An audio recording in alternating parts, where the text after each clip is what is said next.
Bienvenidos y bienvenidas a Conexión Madre Tierra Podcast, un espacio para hablar los temas de la Madre Tierra. Hoy nos acompaña Félix Castillo. Él es abogado, además responsable nacional de finanzas y logísticas del Partido Verde de Venezuela. Con Félix Castillo vamos a conversar acerca de la legislación ambiental venezolana. Pero antes de ello, los invito a tocar el botón de suscripción y unirse a cada episodio de Conexión Madre Tierra Podcast. Bienvenido, Félix. Gracias, Eric, por la invitación. Félix, siempre hablamos de que en Venezuela somos un país muy avanzado y con una legislación ambiental densa, que aborda bastantes materias. ¿Cuál es tu visión al respecto? Sí, fíjate que la Constitución de la República Bolivariana de Venezuela establece varios artículos que tipifican o hablan sobre el tema ambiental específicamente. Uno de ellos es el artículo 127 de la Constitución, que habla específicamente sobre el deber que tenemos todos los venezolanos de preservar la naturaleza, preservar los ecosistemas para las generaciones futuras. Es un artículo muy importante de la Constitución porque nos da ese impulso o ese lineamiento de que tenemos que tener todos los venezolanos, no tanto como un derecho, sino como un deber de proteger el ambiente, proteger la madre tierra para las generaciones futuras. A mí me gusta porque lo plantea así en esos dos términos. Dice, es un derecho y un deber. Allí tú ves cómo el constituyente asumía la necesidad de introducir un tema novedoso. Porque las constituciones de América Latina hasta la fecha, 1999, no habían incorporado la dimensión ambiental. Es pionera la Constitución bolivariana, que además tiene en su preámbulo, esgrime unos planteamientos sobre las bases fundantes de la República y dentro de los fines del Estado también coloca lo de constituir un ambiente ecológicamente equilibrado. Es extraordinario eso. Luego vemos el 107 de la Constitución que nos habla acerca de la educación ambiental y 127, 128, 129 va de los derechos ambientales. Sí, correcto. O sea, no solo el Estado da el deber de que defendamos, cuidemos la madre tierra, sino que también fomenta a través de ese artículo que tú estás comentando ciertamente, el 107, sobre el tema de fomentar la educación ambiental, que a todos los niveles de educación, tanto básica, educación media y diversificada, para que de esta manera formar desde las bases a los niños, niñas, adolescentes, a las generaciones futuras en relación a la conservación de la madre tierra. De igual manera, el artículo 128 y 129 también habla sobre el temas ambientales específicamente. El 128 nos habla algo muy importante sobre el tema del territorio. El Estado venezolano deberá generar políticas para regular la ordenación del territorio, para regular las actividades ecológicas que vayan en consonancia con la geografía y con las actividades sociales. Y hay un tema fundamental que yo he visto recientemente que se está pasando mucho por alto, que son los estudios de impacto ambiental y sociocultural. Los estudios de impacto ambiental son obligatorios para todos los proyectos. Así que es fundamental que tanto el sector público como el privado lo asuman. Correcto. Es un mandato constitucional, no es algo opcional al momento de plantear un proyecto. Y me preocupa porque he visto más de uno queriendo justificarse en que, bueno, queremos fomentar el desarrollo, queremos invertir y omiten esta parte. Sí. Los estudios de impacto ambiental. Sí, tiene que ser una política previa. Es importante.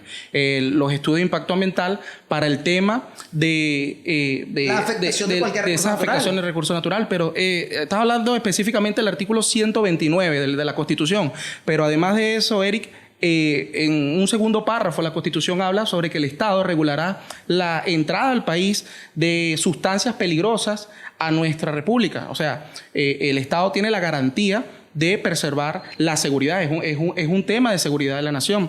De igual manera, en esos artículos la Constitución nos habla sobre la prohibición de entrada y utilización de armas nucleares, que es algo desastroso para la humanidad y para la vida de nuestro planeta. Y bueno, creo que en ámbitos generales, la Constitución de nuestra República nos da herramientas muy, muy importantes y necesarias para cuidar nuestro ambiente. Ahora, en esta metodología kelsiana que estamos utilizando, hemos iniciado por la Constitución, el pacto social, la madre de todas las leyes, la ley fundamental de la República. Pero luego podemos ver las leyes orgánicas que existen en Venezuela. Correcto. Tenemos la ley orgánica del ambiente y tenemos también la ley penal del ambiente. Yo quisiera que desarrollemos un poco el ámbito penal, porque pareciese, Félix, que la gente no dimensiona que los delitos ambientales no prescriben. No, es algo, claro, lo que sucede, y es un tema más profundo y para el tema del debate, que existe, ciertamente, como tú lo estás diciendo, una ley penal del ambiente, una ley que tipifica las acciones que son delitos ambientales. ¿Qué es lo que sucede? Que estos delitos, lamentablemente, sus penas o sus sanciones no son importantes, y es por ello que las personas no ven con cierta importancia la perpetuación de algún delito ambiental y de cierta manera no lo toman en serio. A mí me preocupa, Félix, porque bueno, nosotros fuimos a la Asamblea Nacional, solicitamos un derecho de palabra ante la Comisión de Ecosocialismo, porque somos de los que creen que es necesario una reforma de la ley penal del ambiente, que se adecúen las penas. Cuando hablamos de los delitos ambientales, estamos hablando de delitos que pueden ser de lesa humanidad, de lesa natura, dicen algunos juristas. Estamos hablando de unos delitos que no existen. Por ejemplo, la categoría ecocidio no existe en el ordenamiento jurídico venezolano. Correcto. Debe incorporarse esa categoría, por ejemplo, sí. Ecocidio. Pero además hay que adecuar cada una de estas penalidades. Sí.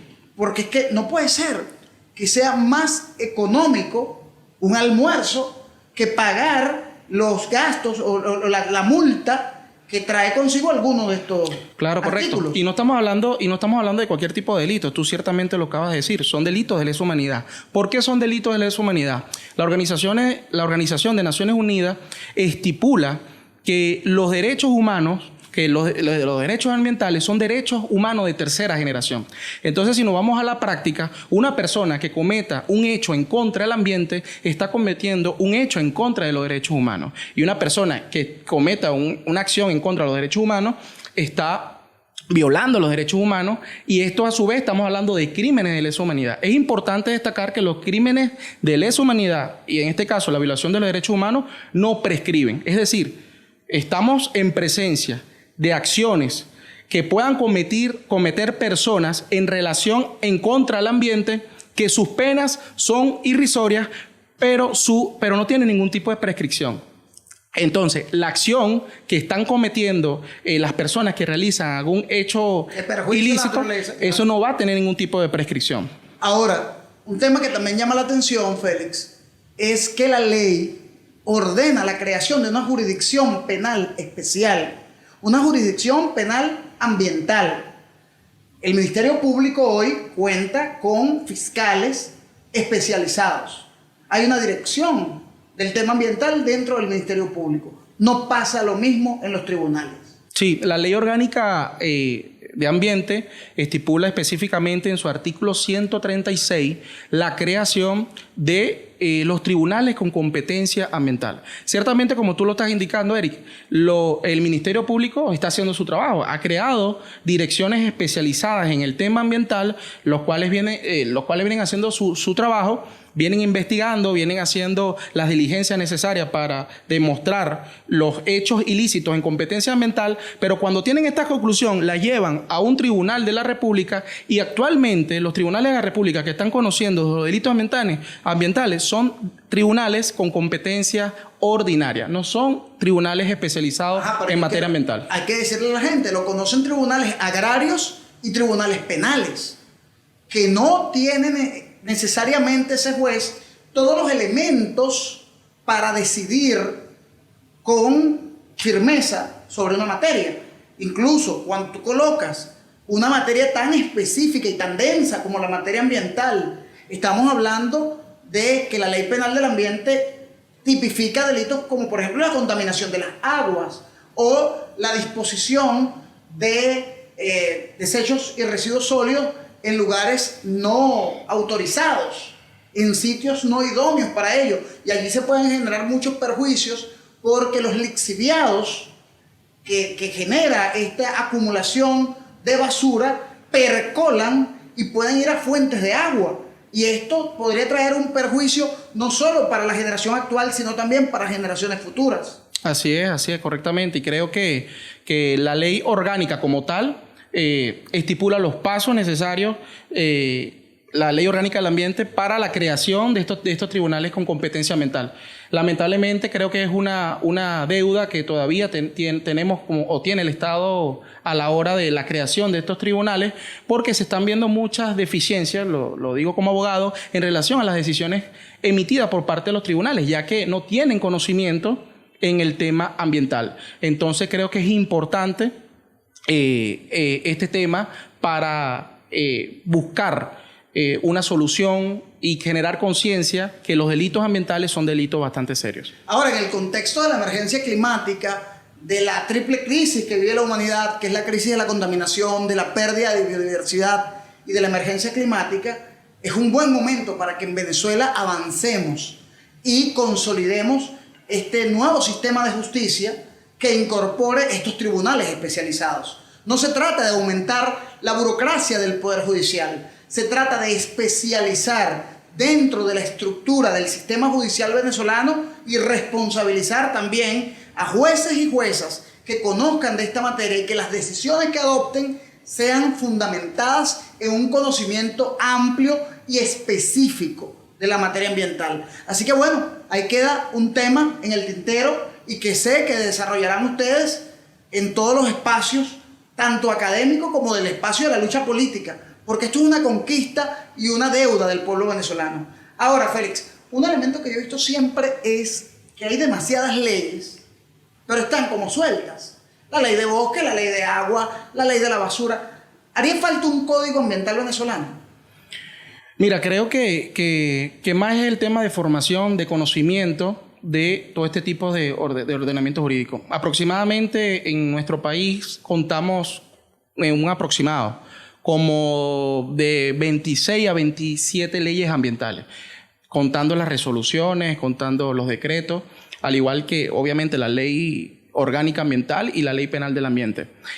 Creo que las herramientas están, las herramientas jurídicas están, pero debemos formarnos más en el tema ambiental, debemos formarnos más en la importancia que tiene la vida en el planeta y que nos afecta a nosotros como seres humanos, para buscar la forma de darle la vialidad jurídica, la vialidad legal a través de estas herramientas, de estos instrumentos legales que ya tenemos. Sí, yo también creo que parte del ejercicio permanente, pedagógico, es la difusión de estas leyes. Porque aunque el desconocimiento de la ley no exime de su cumplimiento, sí es vital que la ciudadanía se apropie y se empodere. Hay una ley que lleva la materia del agua, pero el agua vista de los servicios públicos. De los servicios. La basura también vista del servicio público. Está el tema forestal, el tema de los bosques. Bueno, allí hay un tema, la biodiversidad, que es fundamental, preservar la biodiversidad. Los bosques son ecosistemas donde hay flora y fauna, donde se desarrollan unas relaciones bióticas y abióticas fundamentales. Y Venezuela tiene, Félix, casi el 40% de su territorio cuenta con alguna figura de protección. De hecho, los mismos parques nacionales cuentan con planes de ordenamiento. Y estos son reglamentos internos que cada parque establece según sus características propias. Pero estos son reglamentos que la gente desconoce. A veces vemos en los parques nacionales como el Guaraíra Repano o cualquier otro parque donde se habitúa el senderismo a estas personas a hacer ejercicio, y por distintas circunstancias, por temas técnicos, ambientales, se le prohíbe la entrada a las personas a estos parques y la gente se molesta y la gente dice, pero si eso es una montaña. Y no, hay que hacer entender y creo que es importante que le hagamos entender a la gente que esos son parques nacionales, que son parques que tienen instrumentos jurídicos, instrumentos legales que regulan el uso de cada uno de ellos y debemos respetarlos. Por ejemplo, hay dos cosas claves que no podemos hacer en los parques nacionales. Ni introducir especies exóticas, ni extraer especies autóctonas. Esto es clave para el equilibrio de ese parque. Pero además, al parque nacional no se puede ingresar con perros y con gatos, con animales domésticos. No podemos, para evitar la contaminación cruzada de algunas enfermedades. Entonces es clave que la ciudadanía tome estas consideraciones. Pero además, por ejemplo, en el caso del Guaraíra Repano, que lo mencionas, no se puede hacer ciclismo de montaña en el Parque Nacional Guaraíra Repano. Hay demasiadas montañas en Venezuela para hacer ciclismo de montaña y desde acá saludamos a todos los movimientos de ciclismo de montaña. Pero el Parque Guaraíra Repano, en su plan de ordenamiento y reglamento de uso, lo prohíbe. ¿Y por qué, Eric, si eso es una montaña?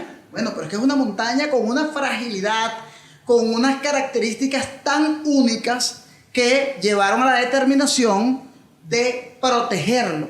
Así como el primer parque nacional de Venezuela fue el Parque Nacional Rancho Grande, hoy conocido por todos y todas como el Parque Nacional Henry Pittier, ubicado en el estado de Aragua. Allí en el Henry Pittier hay una diversidad, una mega diversidad por estudiar, por conocer, por descubrir. De hecho, se plantea que el 5% de todas las aves del mundo viven en el Parque Nacional Henry Pittier. O sea, qué responsabilidad tan grande para nosotros, a esta generación, para legarle a las generaciones futuras en la preservación de ese pulmón del estado de Aragua, que es de toda Venezuela y que es de toda la humanidad, porque al final nosotros preservamos la vida para esta generación, pero para la humanidad entera y para las generaciones futuras.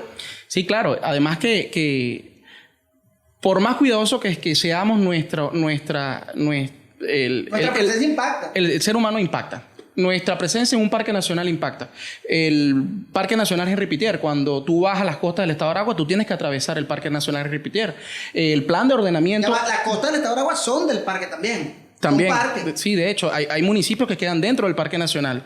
Y dentro de ese plan de ordenamiento que te comentaba, permite la entrada de vehículos dentro del Parque Nacional como una manera de disfrute. Pero tenemos que tener conciencia en eso, que cualquier presencia del ser humano, así sea de la forma más mínima, siempre va a generar un impacto ambiental negativo. Nada más por el hecho de que los seres humanos respiramos oxígeno y exhalamos dióxido de carbono. Ya eso es contaminante. Estamos cambiando la ecuación, pero además los carros carburan, usan combustible fósil y por lo tanto también expulsan dióxido de carbono al ambiente. Ahora, Félix, ¿qué leyes harían falta en este momento en Venezuela?